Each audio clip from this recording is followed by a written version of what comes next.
C'est un rituel. En janvier, au Pays Basque, on célèbre le Txotx, la dégustation du premier cidre de l'année. Un voyage gustatif qui prend des airs de nouveauté. Des maîtres cidriers révolutionnent cette boisson populaire et festive. Le cidre nouveau est arrivé.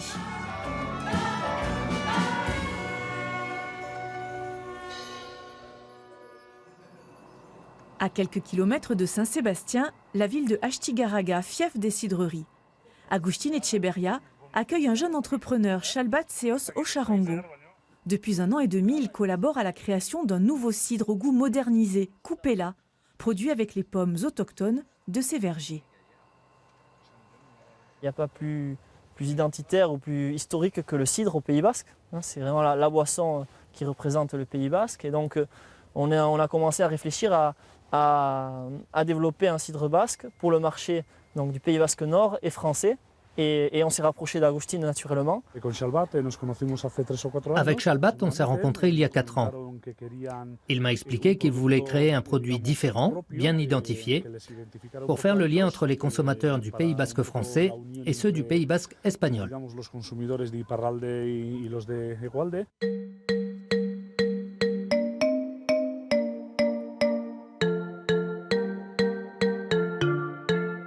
Comme un bon vin rouge est équilibré, et nous on a cherché à faire pareil pour le cidre basque, c'est-à-dire avoir l'équilibre entre douceur et fruité, et la structure et le corps, donc l'amertume, l'acidité, et de façon à ce que le cidre basque soit plus accessible.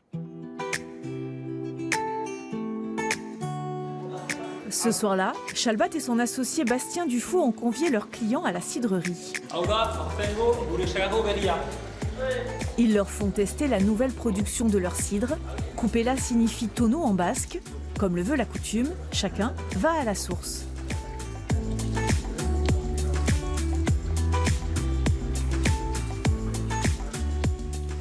Il est beaucoup moins âpre.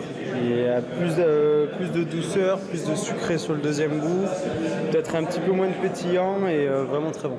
Aromatique, basque pour le coup, et voilà, flatteur, le nouveau millésime est prometteur. Pour cette nouvelle cuvée, les jeunes associés espèrent commercialiser 60 000 bouteilles du Grand Sud-Ouest à Paris et même plus loin. On se laisse du temps pour qu'on puisse développer notre marque tranquillement au fil du temps et qu'on puisse en vivre aujourd'hui parce qu'on n'en vit pas encore aujourd'hui. Donc voilà, c'est pour ça qu'on a fait aussi ce cidre basque un petit peu différent, qu'on a fait un autre cidre encore plus accessible qu'on essaie de développer sur le marché français. Et puis même pourquoi pas à l'international parce qu'on commence à avoir quelques touches aux États-Unis par exemple, en Asie également. Une nouvelle épopée pour le cidre basque, le Chagarno. Grâce aux expéditions des marins, il est à l'origine des cidres du monde entier. Il y a 300-400 ans, ils partaient pêcher la baleine. Ils restaient 3 mois, 4 mois, 6 mois en mer. Et ils amenaient dans les cales des bateaux des grandes Kupela, donc des grands tonneaux remplis de cidre. Ce qui leur permettait en fait de lutter contre une maladie, la maladie des marins de l'époque qui était le scorbut. Avec cet élixir version 2017, Bastien et Xalbat sont prêts à conquérir le monde. Des restaurants aux grandes surfaces, leur cidre équilibré fait déjà pétiller les palais.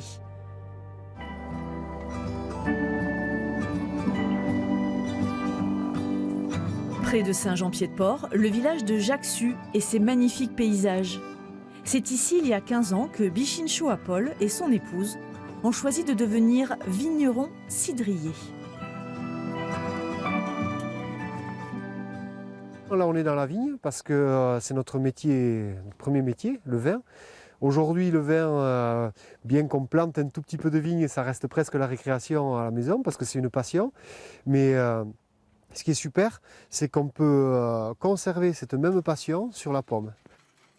Ancien œnologue, Bichincho Apol a fait le pari de rendre au cidre ses lettres de noblesse en le transformant en un vin de pomme qui se déguste. On passe de plus en plus, année après année, d'un sentiment de vin du pauvre ou de boisson pour les gamins à quelque chose de, je dirais gastronomique, mais sans vraiment vouloir se prendre voilà, pour ce qu'on ne peut pas être, mais juste le plaisir des goûts.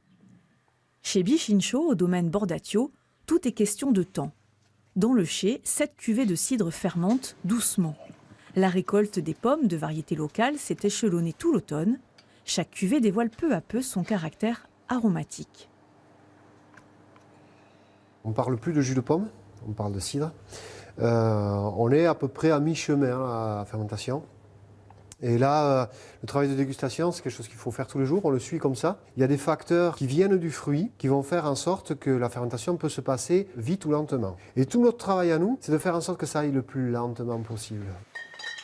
C'est au printemps que Bichincho à Paul fait les assemblages de ses cidres et vins de pommes qui ont maturé entre 4 et 7 degrés et sont certifiés bio.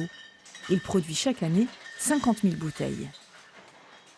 Toutes nos bouteilles sont millésimées parce que chaque année est différente. Il y a un caractère différent qui s'est exprimé dans le verger, qui doit s'exprimer après dans les bouteilles, et ça, il faut le respecter. Il faut même l'indiquer.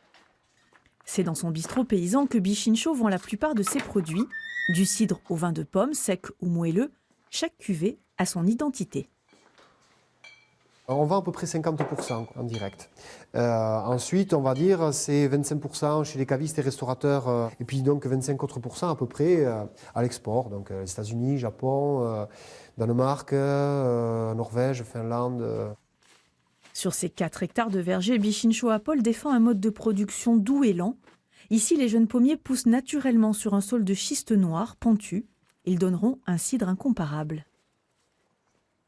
Et si on faisait tous la même chose avec les mêmes pommes, dans le même endroit, de la même façon, on appellerait ça peut-être... ça porterait le nom d'un soda célèbre peut-être plutôt que d'un vin ou d'un cidre voilà, qui est lié à sa terre et aux gens qui le font. À chaque cuvée son nom, Bachadiaoun pour un cidre costaud et fruité, Mokofine ou Oreca pour accompagner un bon repas. Avec ses nouvelles saveurs, le cidre basque a affirmé son caractère.